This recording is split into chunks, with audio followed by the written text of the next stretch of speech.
4 na herbal medicine ang pumasa na sa clinical trials kasama ang dahon ng ampalaya na mabisa raw para sa diabetes. Nakapasa rin ang ulasimang bato o pansit-pansitan na mabisa raw para sa may mataas na uric acid.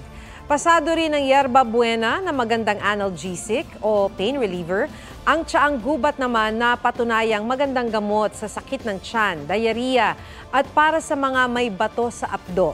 Sa ngayon, tsaang gubat pa lang ang rehistrado sa Food and Drug Administration habang hinihintay pa ang regulatory approval ng FDA para sa 3 pang herbal medicines.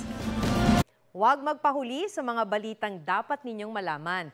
Mag-subscribe sa GMA Integrated News sa YouTube. Sa mga kapuso abroad, subaybayan nyo kami sa GMA Pinoy TV at sa www.gmanews.tv.